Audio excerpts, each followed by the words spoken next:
I'm Kannan.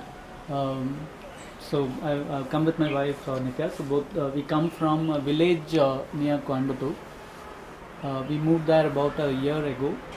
We have been doing farming and parallelly we have been teaching the village children. So we have a small learning center. We call it as Pailagam at our house. And the children come in the evenings and they play, they read books, they do whatever. It's quite a free space, and we intervene only whenever required, whenever they ask for help. Um, well, our working with children really started 4 years ago.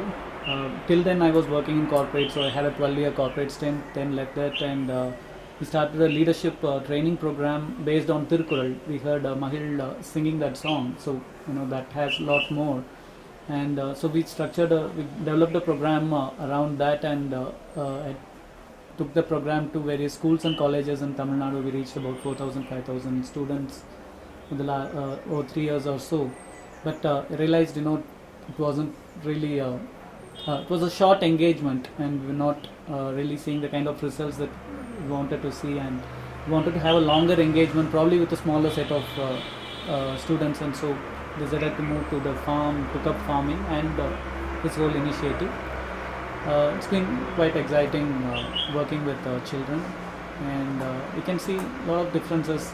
It's a short time, but we are beginning to see a lot of differences, and we are learning in the process as well on what is working and what's not working. And what really motivated me to go to the village was my attraction towards the whole Naithalim concept. But over the last 1 year or so of working in the village and working with children, not rigidly trying to implement that, but having that at the back of the mind of merging work and academics, all of that. But we're really taking it as we go along, keeping it fluid. I said I was attracted towards the whole education because of Naithalim.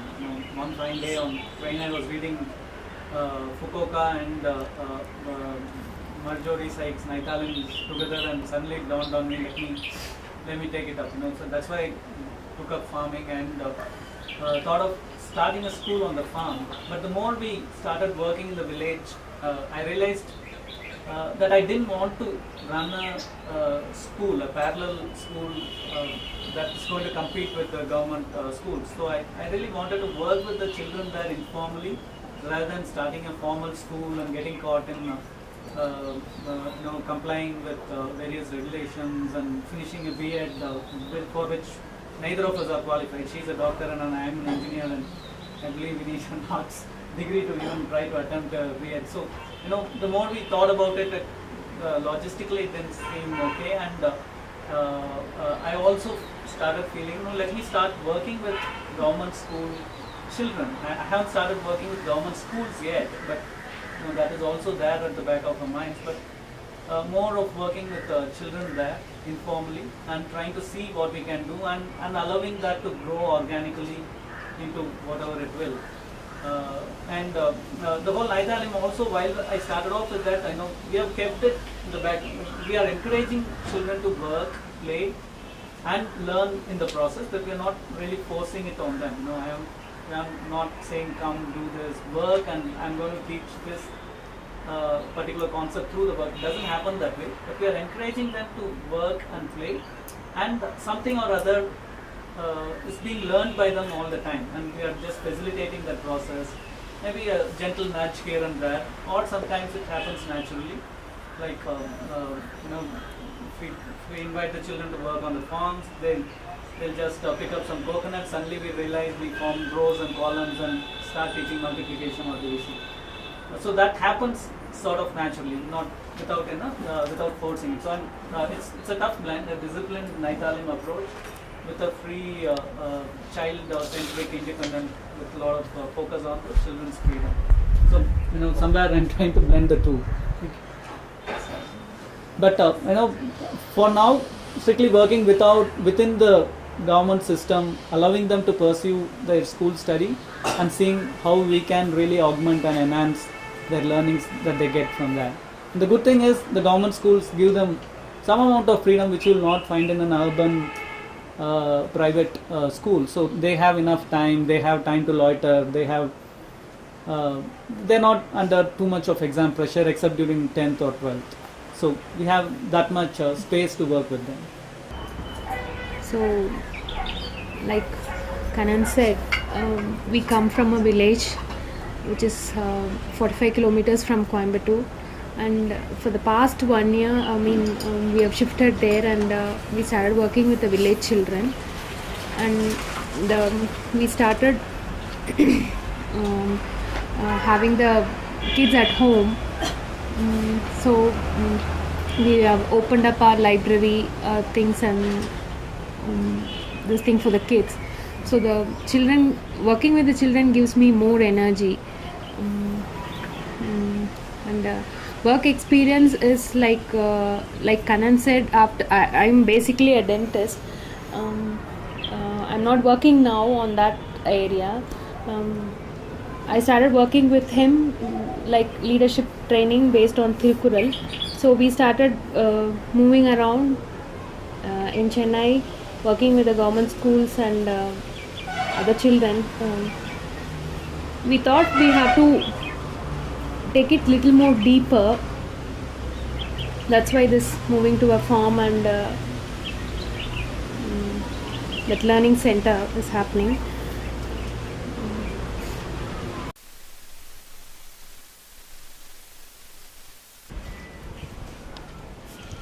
My name is Urmila Sampson.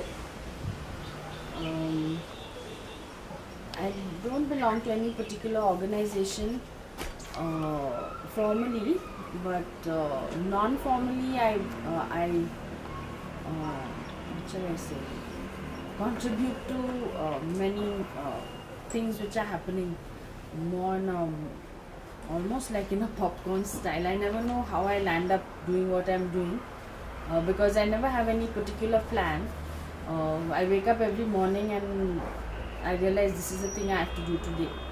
And maybe I'm here because some months ago this came up in front of me. It's slow. First I was avoiding it, then I got interested, then I got excited, and so then I committed these days. So that's how my life is kind of working. In fact, that's the way it was working. In 2014, I joined the Purna Pune initiative, and so if I am to say that what organization, I guess I should say Purna Pune, but it doesn't sit with me that I belong to Purna Pune, even though right now I'm kind of almost running it. Many things I'm almost a leader, but I'm not really a leader at all. I just don't feel like a leader. At the same time, I can't say I'm not leading it, so it's awkward. I don't know how to put it. I just go in order, otherwise I couldn't. Yeah. So that's name and organization. So two is right. So now work experience. I always thought that I had not been anything much, but recently there was this Shikshantar hacking the education system fellowship, and they sent a question, what are you doing? So I sat down to write, and then I realized that it was going beyond 18 to 20, so I stopped writing. So I wrote a few, like whatever came to mind just now. So I feel I am a housewife and a mother, but for a good in between 15 years of my adulthood, and I feel the most important part of my adulthood and the most deep learning and madness and what should I say, going down the bend, and which actually was the learning of my life, was those 15 years of full-time motherhood, unschooling mother of 3 children. Approximately 5 years I taught in Ornelas primary section, St. Clair's. I've taught in 7 schools. Class teaching, though I am not qualified, music, singing, theatre, in rich schools, in poor schools, and in between schools, and from pre-primary to 12. So a lot of teaching experience from formal to informal and all ages for 5 years. In the last 7 years, First, with my daughter, when she was about 15, 16, we started a space called Root Collage. Root is a word I tried to get for ecology, so it's a ecological kind of collage, in which I feel human beings are very much a part of, because often I find in ecology we think of nature, and then after nature we think of animals, and after animals we get quite violent with human beings about it. Whereas I feel that should we start with human beings, because it's the cause of all the problems. So eco collage, Root Collage, we do mostly, our ecological work is mostly the human ecology we're working with. I'm not so much yet with nature, though I want to. We're making forests, we are going to visit the forest, we go to One Wadi, and we try to do these things, but it's very awkward still, because we are not integrated yet inside. So Root Collage is a space, now it's more of a Google group, we don't have that space anymore. Then Pune Homeschoolers is a very nice community, very active, very always getting closer and closer, fighting, working out the fights. It's always nice when you fight with people and they don't go away, they're still there after the fight, and you can work it out. So Pune Homeschoolers is like that. Learning Societies, Unconference, and then Swaraj University a bit I'm part of. I'm listed as a mentor, but I never feel again like a mentor. It's more relationship I have with the founders, as well as the coaches, as well as the other mentors, and it's very enriching, mutually enriching. Swashikshan, Association of Indian Homeschoolers, again they asked me to be a leader, but I just can never be a leader, but I'm very much part of it. And Taboo Talks is something we started. Pune Urban Village Unconference is a local version of the Learning Societies Unconference, and I found the Unconference is a very powerful way of I feel that's for me an ideal educational space where everyone is a teacher, everyone is a learner. It's co-created space, anyone can come in, socio-economic background, language, anything. And so my dream is to have 100 unconferences 7 days a week in each locality. So my Hacking the Education System project is to do a neighborhood unconference in my old neighborhood. I've just shifted out, where I've been living for 20 years, and it's quite exciting with Walter, Radha and all. We are going to bring together all the different from the slum to the Symbiosis College to the Banglawalas to the Tapriwalas to, we're going to really try and knit it together and have things like Darya Gul Dukans and exchanges and teaching of skills and everything from science to say making something with your hands, and all the resources coming from the neighborhood, all the resource people coming from the neighborhood, an educational space, a neighborhood unconference. So this is very exciting for me, and that comes in education for Vikalp Sangam. Purna Pune, similar to Vikalp Sangam, wants to bring together all the good work going on in Pune and networking it, because this is a time for networking and conferencing. So we are all working in isolation, we disagree with each other's ideologies, but until two disagreeing ideologies can sit together and work together, this is really another big dream of mine that can improve. In Pune we have lots of disagreeing people, and I love the fact that I can be friends with all of them, and slowly thoda sa something is melting here and there, which is a very nice feeling. And so that's Purna Pune. We have education hub, we have women's issues hub, we have transport and roads, social entrepreneurship, green sustainable city. And in Root Collage already we have people who are already working in these things. So networking it is not so difficult right now. Yeah, okay. Then I also, I'm always talking to people on phones, on mail. I'm hosting people. They talk from anything from homeschooling to wanting to change their job to trying not to commit suicide. We host them also in our house, maybe for an hour, maybe for a day, maybe for many days, maybe for months. So yeah, that's it. Okay, I am G. That's the name I have given myself. It's second childhood starting. I am 60. Others have given the names. I was born in Kochi. They called me George. Franco was my pet name. George was the name of the school. I was with the I am a Don Bosco priest. And I joined just Kolashani. House name remained. I have been on the streets, particularly from even before. My experience is been exploring the lives of these, I would call them as young risk takers. Pardon? Young risk takers. Those boys on the streets, girls who take to the streets. They taught me a lot.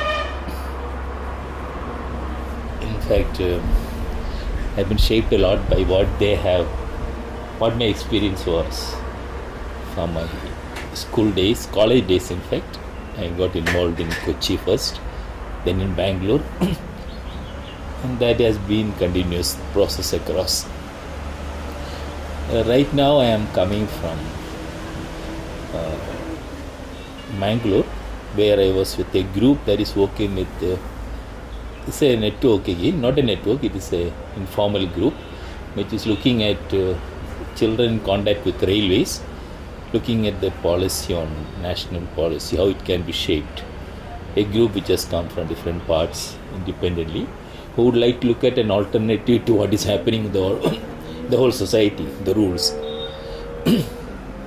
All of it is rescue, protect is the word, rescue and repatriation. Whereas the group, we are feeling that what the child is needing is their agency, their affirmation, their freedom. So the theme we have taken up is on the agency of the child and to explore that and provide it as an alternative to the social thinking that is there. That's the group we are meeting. In fact, they are continuing today also, they are continuing with the planning. Somehow the design got somewhat completed yesterday and today it could come early. So I felt this was part of that. My own work experience, I've been on the streets largely. As a priest, they always say, what you're Don Bosco father, what are you? If I would say be a priest more on the street than the churches or anywhere. And so about 8 to 10 years in Bangalore, Bosco, networks, which led to lot of things. Just directly on the field, working with youngsters who explore the railways platforms, creating communities in different locations where children arrive. We moved away from institutions to street presences, community-based, and a variety of things. And that led to other exploration of but that's where first time I came across the first philosophy of education. They said, you are all educated, you say, but you are MA and MA. Kannada MA means like a buffalo going around after doing MA. And then we challenged them and said, what then? What is use of you are saying you are clever, you are managing, but you are on the street, you have nothing to do. Then they used a word, but now Buddhivantaru in Kannada. Means Buddhivanta is a very deep sense. No, we know not only how to manage life. Intellectually. Literally it's and that was very revealing. So I tried to evolve a philosophy of education on Buddhivanta. What does it mean to be Buddhivanta really? And Buddhi is used in Kannada of any senior person with respect. Buddhi, they call a senior person it's a Re or Buddhi. So it's a very deep, we can't explain it in English. Yes. So we are trying to evolve on that. It got a lot of acceptance, but it got stuck. Subsequently, I explored with other areas of education, alternative. Many of those youngsters, we are youth for youth, they involve a lot of things they are exploring. So at the end, I have landed up with something more of what I would tell as child-centered, inner child exploration of myself. And can that process be something by which all of us adults can learn to share? Inner child may be the concept, but child centering was the area that I tried to explore. For most of my programs now, what I am getting involved is more about how we can get into attitudinal paradigm a big word, shifts of changing our own constant perceptions to look at what is happening internally within me, the inner and more the child within me. And it's more a dialogue between me and my inner self or the child. Can that process be the sort of starting point? Can I get back to childhood ways or things like that? So that's a sort of a activity which I'm involved in now. That friend, right now I have the last 3, 4, 5, 6 years I have no designation, no organization really. Now, though I am still for Don Bosco, therefore they asked me to start a institution which I am calling really as a platform, integral design of experience and learning, ecology, experience and learning idea, but more communities, 3, 4 communities we are just initiating, not really started off. One is the young risk takers of 21st century. I believe the youngsters take the whole process forward by taking risks. Whether it be they get into crime, whether they get into addiction, they are all the offshoots. But the risk taking is part of that. And that group perhaps brings out a very the advances which perhaps society don't accept. So risk takers of 21st century is one group. And therefore coming together. Another is this child-centered perspective community.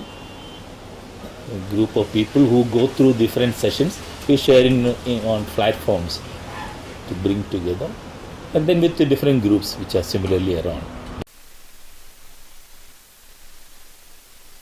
I'm Leonie from Mumbai.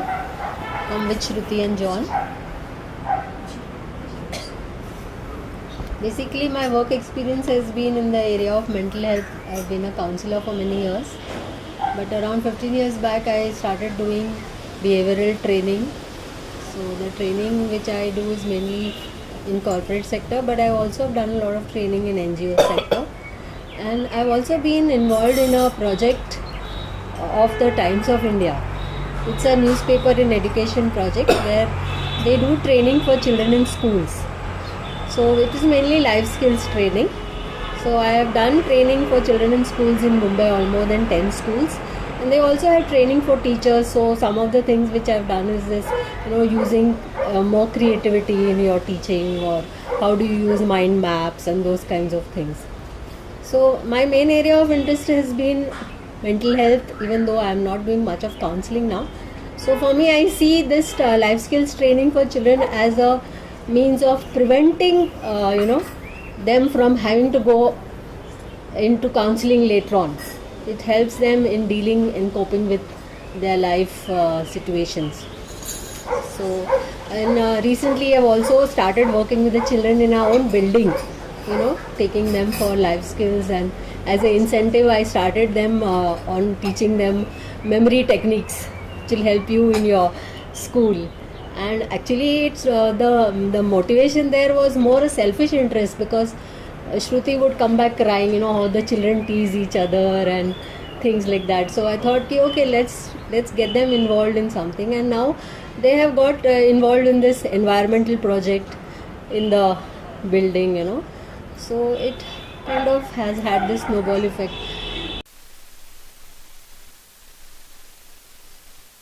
Yeah, so when we talk about philosophy, I feel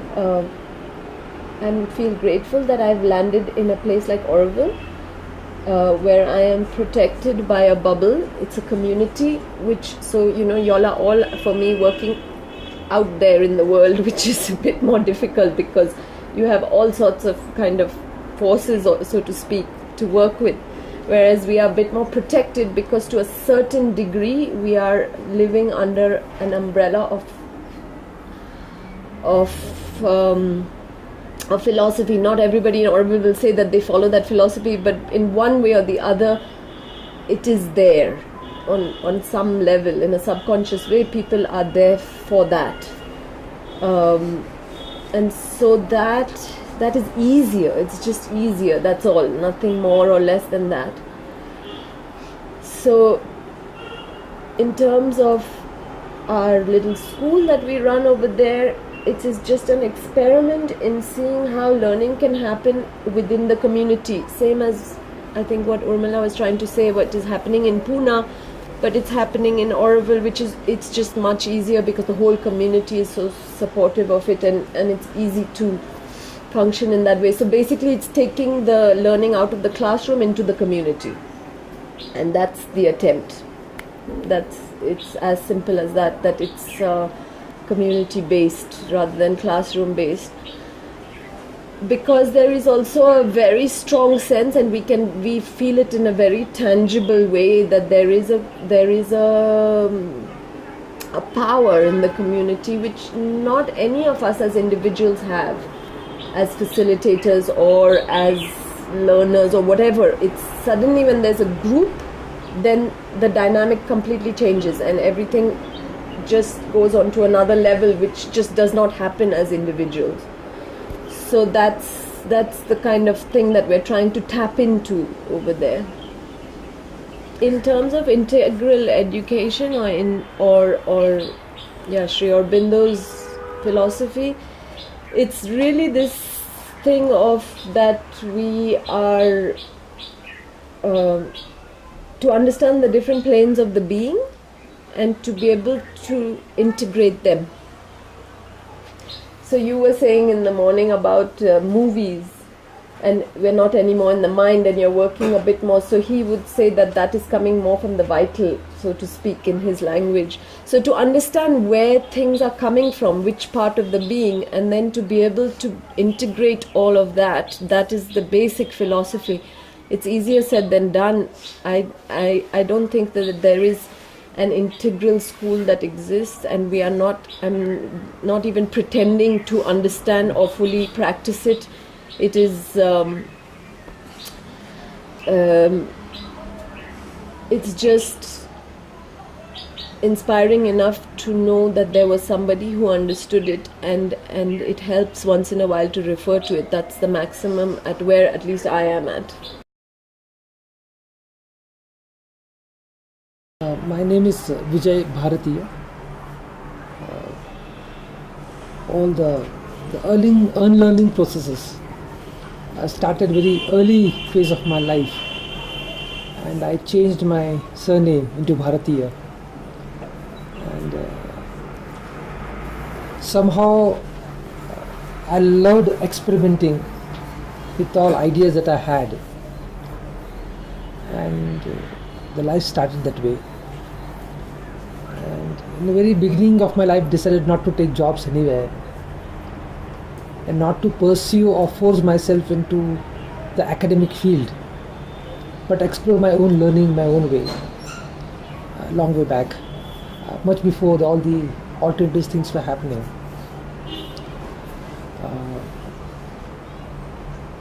That brought into the open learning processes, and where I realized that young people don't have that opportunity to explore the areas, and so I started working with young people.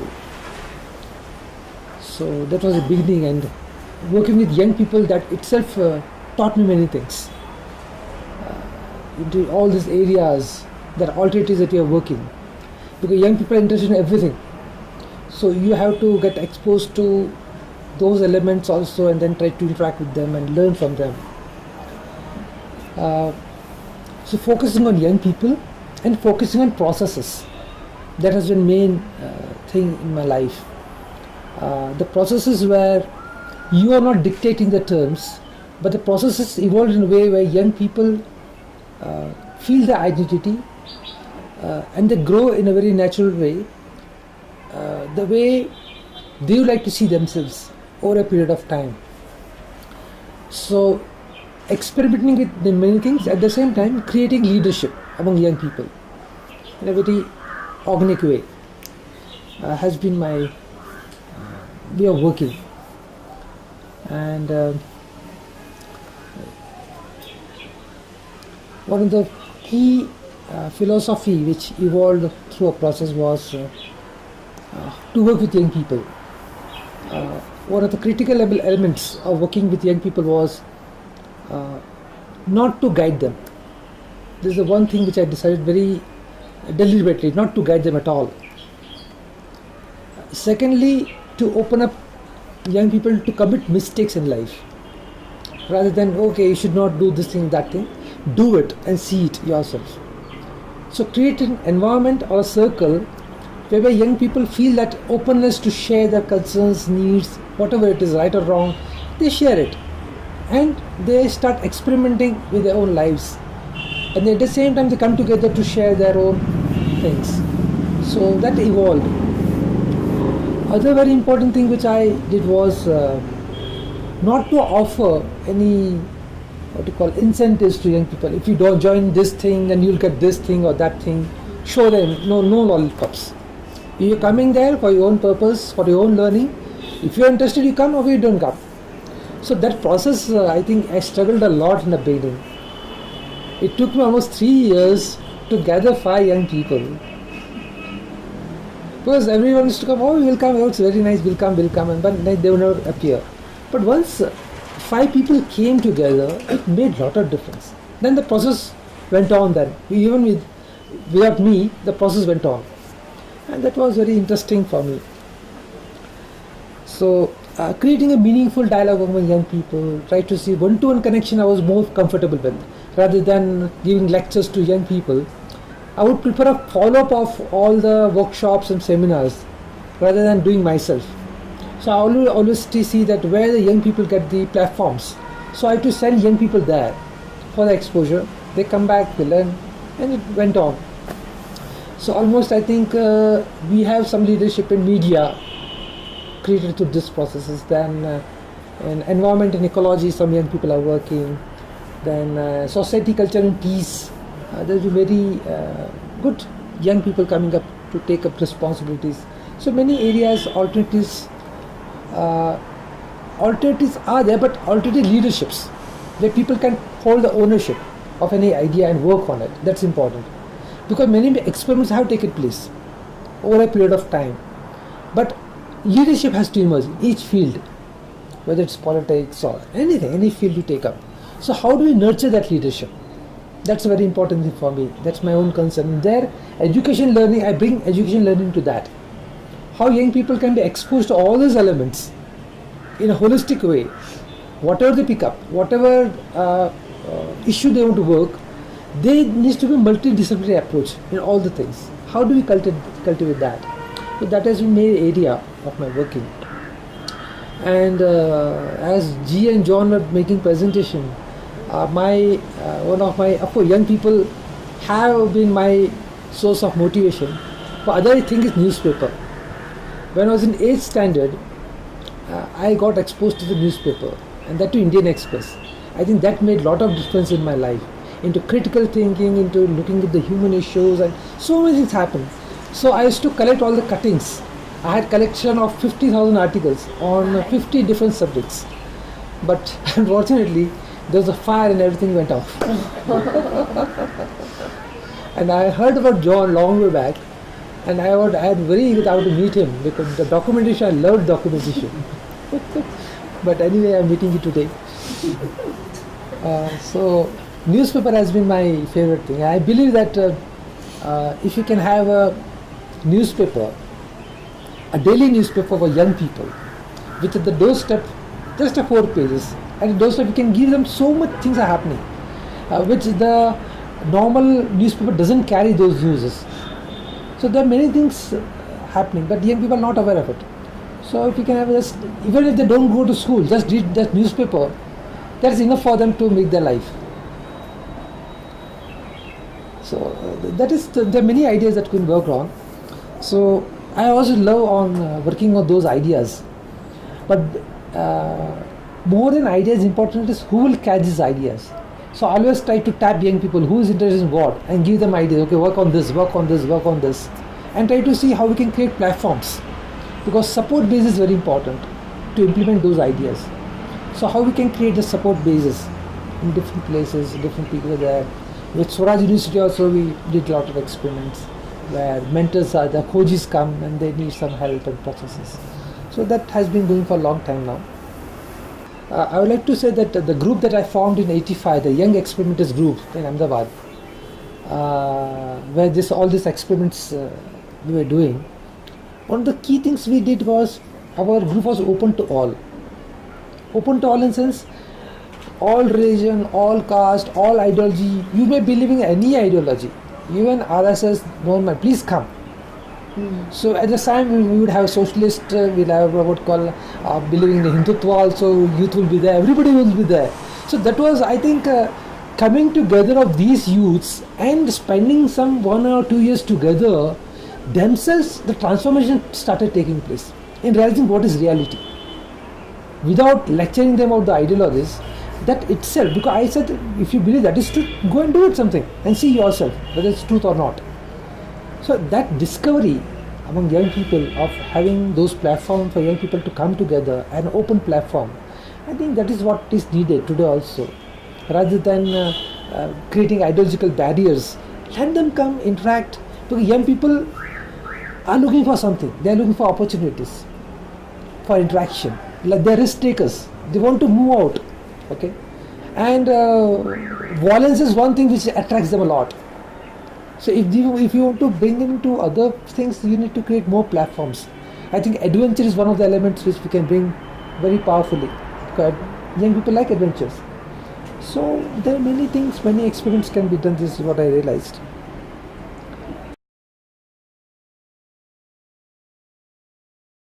I'm Sangeeta. I come from Tiruvannamalai. It's a town that is about 4 kilometers from Chennai. And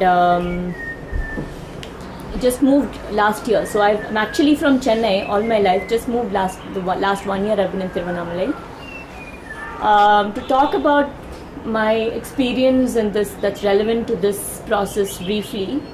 To start with, very early in my life, I think when I was going through like high school, very intuitively disconnected from schooling and any process of anything that made anybody not wanting to wake up to the day and look forward to the day. So I was like, I started questioning everything. I was very alone in that process.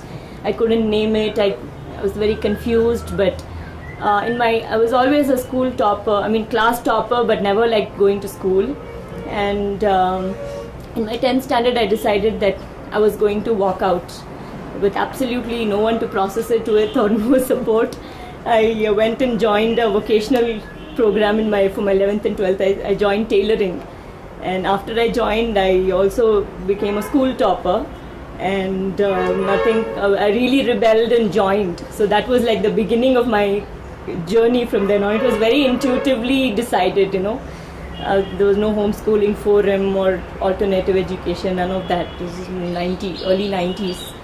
And since then, after I finished my tailoring and arts, I was drawn into environmental activism, and I was peripherally part of Narmada struggle and many people's movements, people's struggles.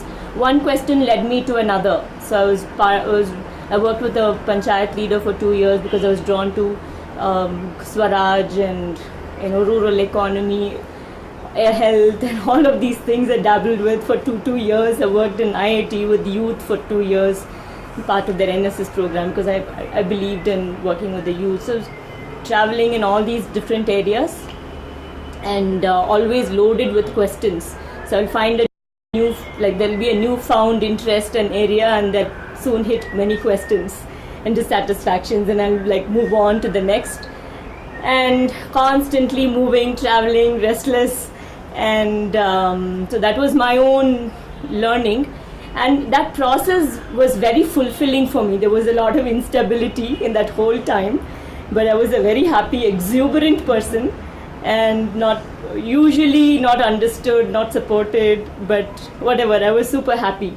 And that gave me a lot of insight into the process of learning, the mechanics of being happy or whatever, in a very intuitive way. And a lot of things kind of culminated into this one question about, how humans are generating whether it's waste or structures or processes or systems that are so destructive. So then that went back into learning, education, schooling, thought control, and so that was in the year 2000. So since 2000, a lot of my focus came into that one thing, learning and education. So I started traveling to a lot of alternative schools with new questions, and again I would find something very radical, and then I will be like, no man, there's something more to it. So that's been a long journey as well. And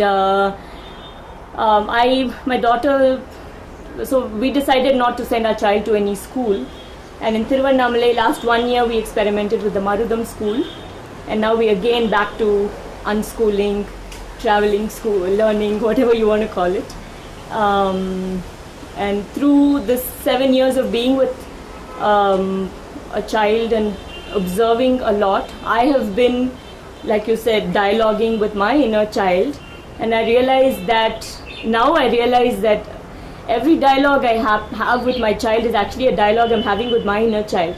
When I'm judging my child, my daughter, it's actually a voice that is directed inwards. I'm judging my inner child, and I'm appreciating. So I'm like, it's been like 7 years of a lot of aha moments and learning and self-discovery and healing for me. I've gone through a lot of healing my relationship with the inner child, so I could really connect to what you said. And so after all this journey, and there's a long way to go more, I'm most drawn to, in terms of the philosophy, I'm drawn to the integral philosophy of Sri Aurobindo, where I think I've worked with groups and worked within myself at these various levels of being, and we realize that what's really important is to really integrate all of them. And like you said, it's a fantastic vision. It's a very awe-inspiring, but it's also not easy. But that's what is most meaningful for me at this point. And my vision or dream for education or learning is to basically, when I think of it, the image that comes to me is that of a rich community or many communities of adults, intergenerational communities, where the adults are anchored in self-inquiry and also collective inquiry, both at the same time. So working, doing, taking inner work seriously, and also coming together to support each other's inner work, and also to look at what systems and processes we've created for our collective governance, or how we organize transaction of material, or all these what we can call socio-political processes, and see how we can constantly be imaginative and creative about making those processes more and more life-affirming, creative, generative, and so what we call the Sangha. So I've been very interested in that process, and a lot of what Urmila also said, very interested in how people can come together and learn outside the classroom, or very conventionally understood processes of learning and education. We're facilitating unconferences and creating where everybody is learner and teacher, and also at the same time learning to, I believe in a partnership kind of learning between children and adults, where we have so much to learn and be inspired from them, like I have seen from my own experience, as much as they have a lot to learn from our experience and wisdom that has come with so many years of having lived. And I don't believe we are equals in that sense. I think we are unequal, but with equal space for I do believe that parents have a certain specific role to play, and I've gone through this process of disowning that part, and now I'm kind of claiming my space as a parent, where I'm learning to draw my boundaries, and I'm learning to be assertive in certain ways, and I'm trying to see how those kinds of collective spaces will be. How do we imagine that? So I've been part of, after being with many different organizations and groups, a few of us came together in Chennai to create a collective called, we call it Restore. Because I was also working with organic farmers, small farmers. It started off as an organic store which would help reach produce of small farmers, small producers to the city consumers. That's more like the face of it. But just one more thing I wanted to conclude with is we're talking about communities. And then I talked about Restore. We started as an organic store. Now, after 8 years, now we are revisioning Restore, because many people who came in to wanting to be conscious consumers have now gone further into their journeys. We've stuck together for 8 years. And as families, they're questioning their ways of living, whether the ways of making money, livelihood, the schools they're sending their children into as families, and so we've had 3 unconferences over the last 3 years where we come together and we jam, explore. So as a spin-off of that, there have been few families have moved to a place near Coimbatore, few of us have moved to Tiruvannamalai. So we have been coming together to deepen our own processes as small communities, looking at when we think of learning spaces or learning and education for children, what we realize more and more, the deeper we go into that, is as adults we are needing a lot of healing ourselves to just anchor the space, or to even imagine better and better spaces for children or for ourselves to come alive, to learn and thrive. So we're doing a lot of different experiments in that space of creative experiments in inner healing, learning life skills, to working with children, and all of that can share more later. Both in Tiruvannamalai and Restore as an organization is now going to become a learning space, with the retail kind of going to be like a side peripheral activity, and also promoting a community of small enterprises and social experiments, entrepreneurs. So to see how that community can then become one step further in the direction of this dream of a community, a space for learning to happen more and more organically and naturally. So this is some of the things that I've been involved in.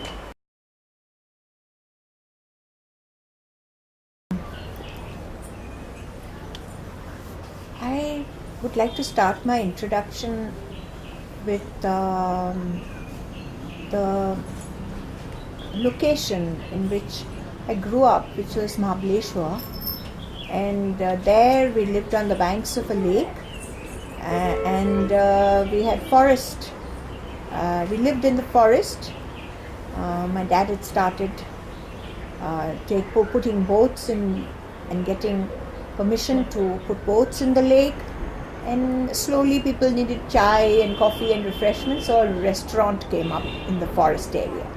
And from my father was there before my birth, and I was born, and earliest I remember was there. And the forest and nature was in what I grew up. And to me, it's very linked with my learning, life and philosophy. And I went to one of the regular schools in Panchgani, which was a convent school.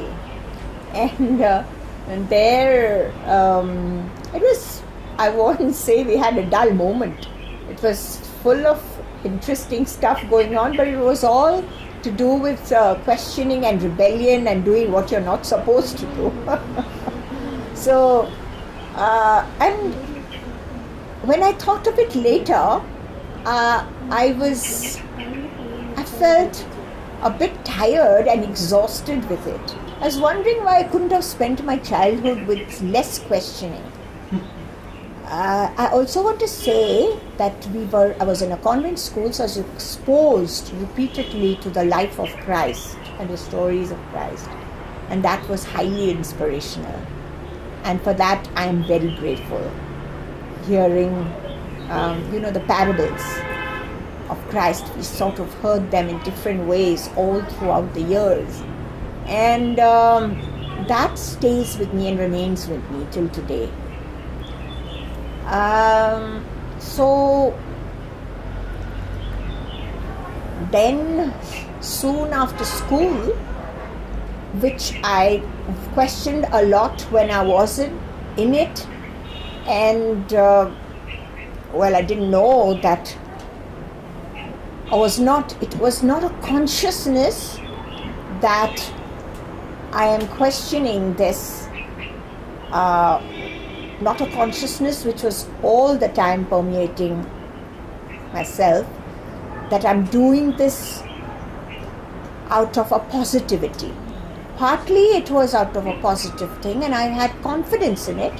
But sometimes there was a sense of being naughty, disrupting, being always somebody who was, not accepted, not accepted by the mainstream. I somehow had a very amazing group of friends, and we even had a gang. We called ourselves the Midnights, and we made a list of things of what we should not do, and we decided we were going to break every rule. So that was what it was all about.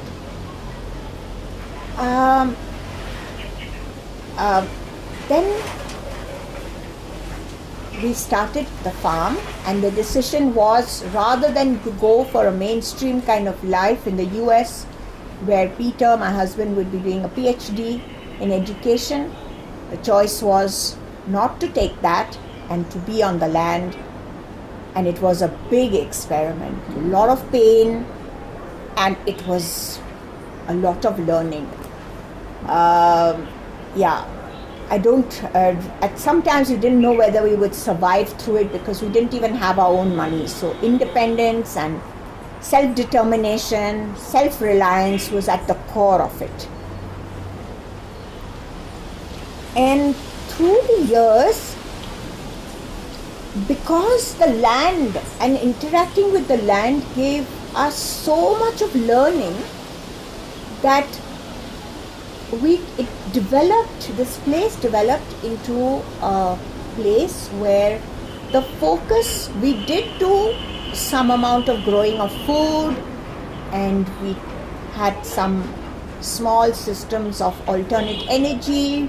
We have a very well-functioning biogas plant, a pedal power, and so we went into all the alternatives in energy, because we became very aware of the fact that the energy we consume we need to find alternatives for that.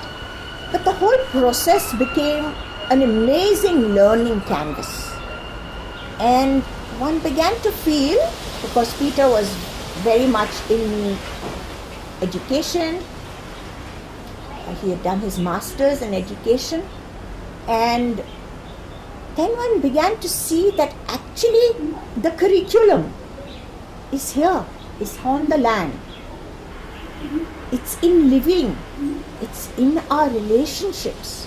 Because our relationships also were extremely colorful, I would say.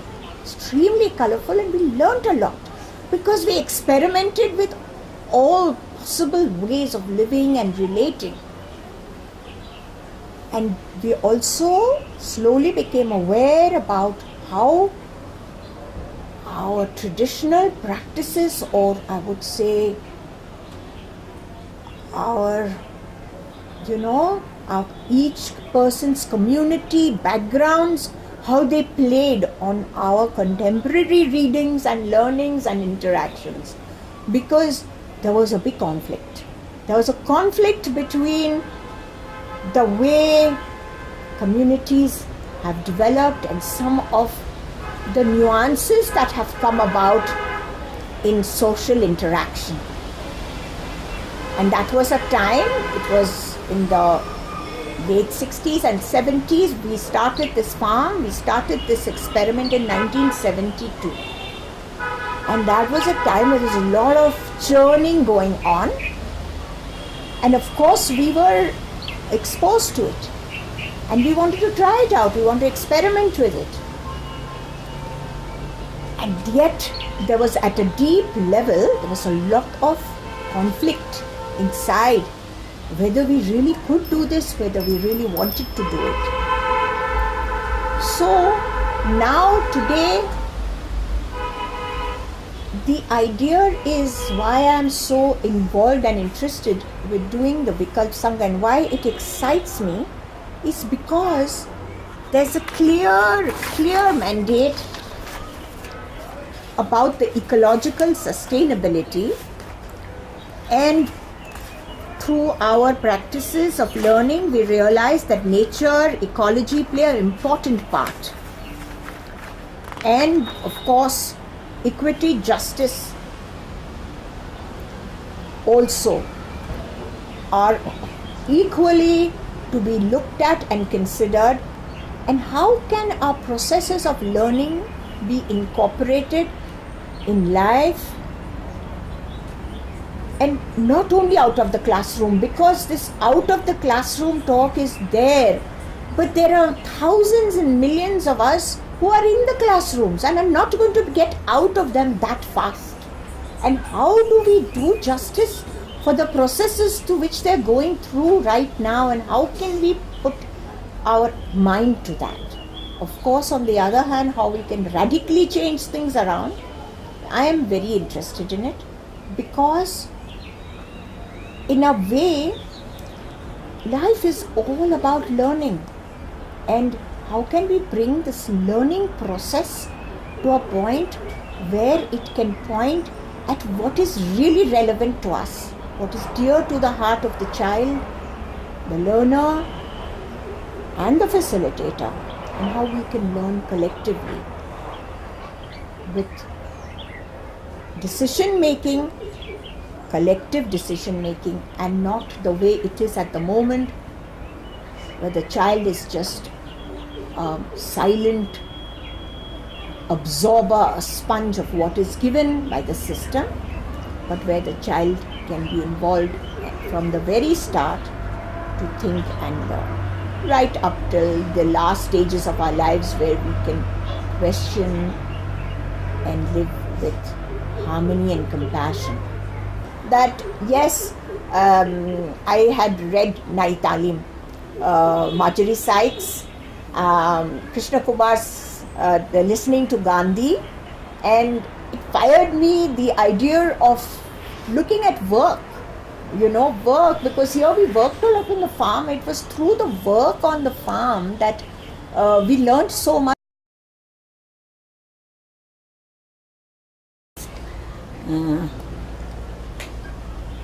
I got associated with the Vikalp Sangam process as one of the representatives of National Alliance of People's Movements, especially because Ashish was also a part of supporter of Narmada Bachao Andolan, which is where later that movement led to the National Alliance of People's Movement.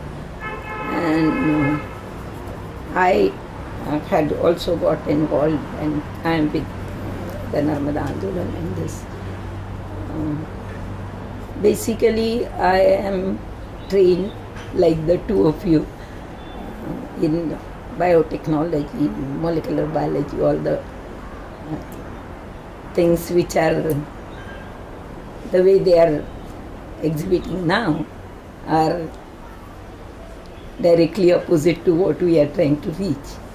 And when I had done my postdoc and I came back to India, I realized that the kind of basic research that I was interested in, I was not getting what we call in Hindi as mahol, the atmosphere, the culture kind of to do the good basic research. And then I didn't want to spend my time just using my studies for earning to support.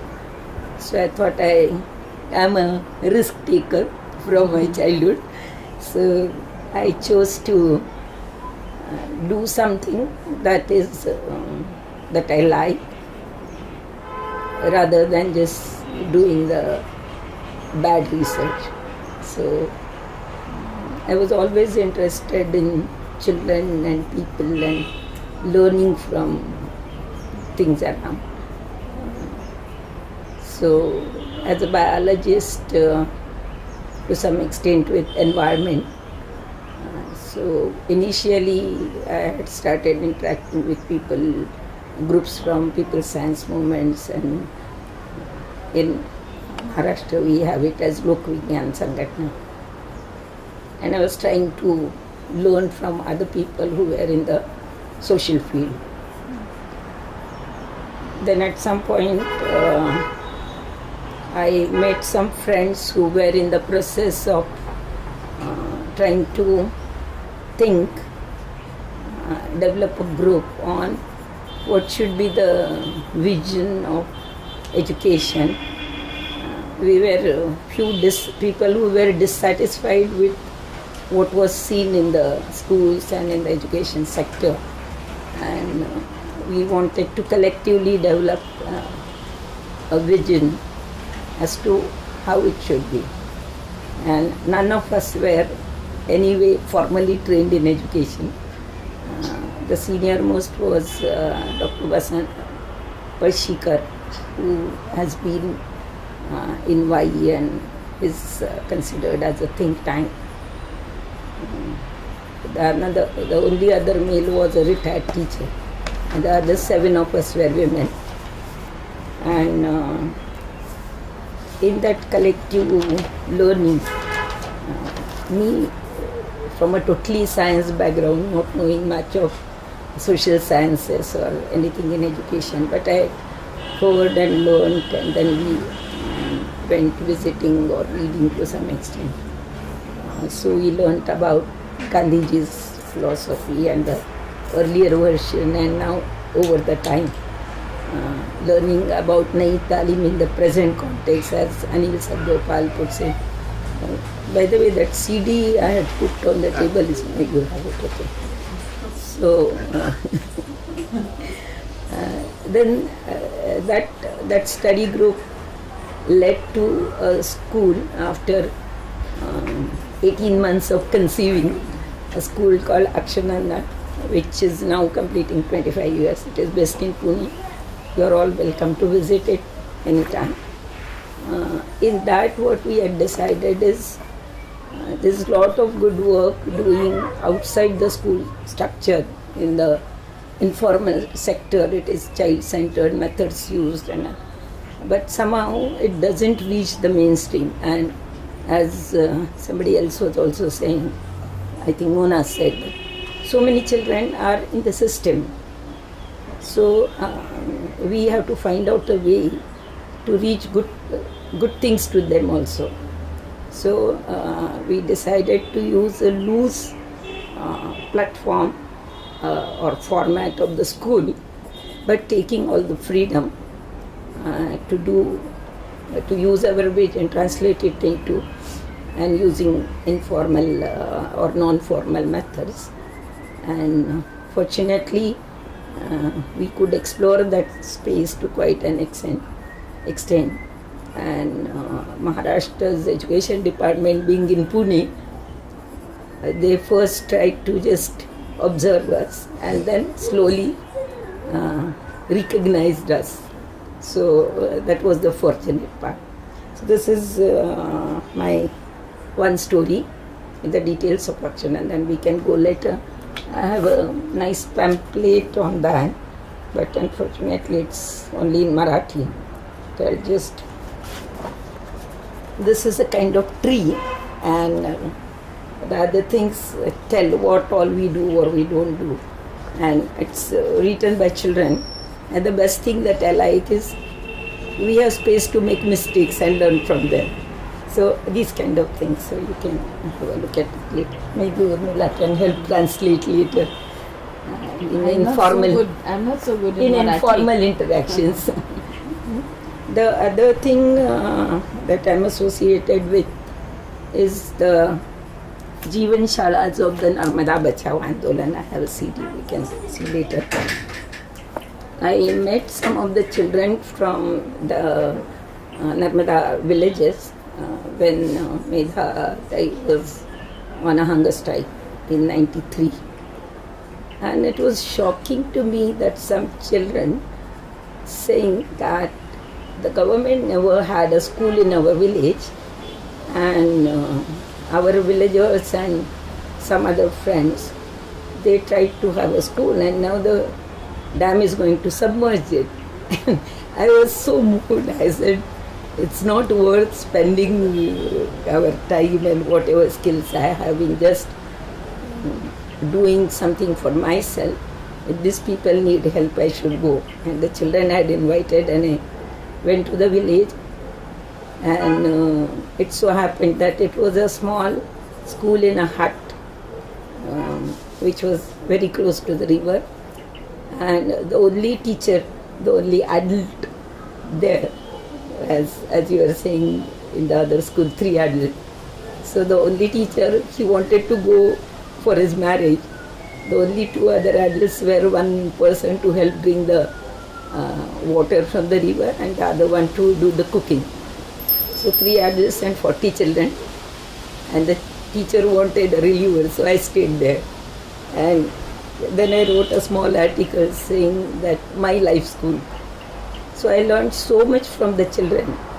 And that was a lot of de-learning for me from my urban background, and learning so much from the children and the village community there about how in nice harmony they stay with the nature there. And so many things the children knew about nature, and then they used to contrast it with the content in the textbooks, just in our informal chats. Then I said, oh my God, they know so much, and what am I going to teach them? So one of the small example was like a 9-year-old child. When we just went for, they asked me that, have you seen jungle? And I had never seen a jungle. Jungle is forest. So I said, if you show me, I'll see. Because I had asked them that you invited me, so show me the best thing that is around. So we all went for the train. And they really knew a lot of things. And one of the things, he showed me a big mohada tree, mahua tree. Mahua is, to the city people, we know it only as a liquor, this thing. But for the tribals, it's like the coconut in Kerala, coconut tree in Kerala. It supports their life in many ways. So this child told me, he asked me, how much will be the cost of this tree? And I was amazed. I said, how can I tell the cost of a tree? And the tree was big enough. It must be at least 50 years old or more. I said, I don't know. So I said, how do we calculate it? So he told me that in 1 year, to collect the seeds of that which fall down, the government pays 200 rupees. So I said, then how many years the plant gives the seeds? So this boy's age was maximum 10. So he said, many years, 10 years. So then we calculated 200 into 10. So the cost should be minimum of 2,000. And then with a very angry face he told me, and you know what? The government pays only 50 rupees after they submerge this tree. And that was the greatest economics lesson that I learned ever in my life. And that was the extent of devastation that was happening and all that. So that was the big learning and de-learning from that. And then I stayed on with them. I still go frequently, but so I realized that what I haven't learned in my masters in botany and all about environment and many things, I had a good opportunity to learn from the communities. So I started interacting with more and more people around. I met many people from different states and different movements all over the India who used to come to Narmada, and that's how this National Alliance of People's Movement has grown. So basically, I feel there is lots to learn from communities. At the same time, what all good things are there in all the informal sectors. We should not rest only to few children, like parents who have the potential and all can give exposure to many more children. So I like your approach, that not just to my child but to the other children around. In one of the meals of this home learning, you 1 already minute. passed 2 minutes more, Yeah, so I'll finish. In one of the mails about this home learning group, they were very agitated by the Right to Education Act. I agree there are limitations to it, but all the same. So they were very angry that we won't be recognized. So I gave a suggestion that if you, in addition to your own child, maybe collect 10 more children and start a center, no government will ever dare to de-recognize you. So that way you extend your skill to the many more children. And actually Akshanandan we started in that spirit only, kind of thing. So my concerns are, and how to make the long story short, two things. What are the constitutional rights and the values that every child should get, meaning rights as getting access to quality education and no discrimination and those kind of things. And the values not to be imposed but to be nurtured and cultured, and we develop an atmosphere that the children imbibe those values.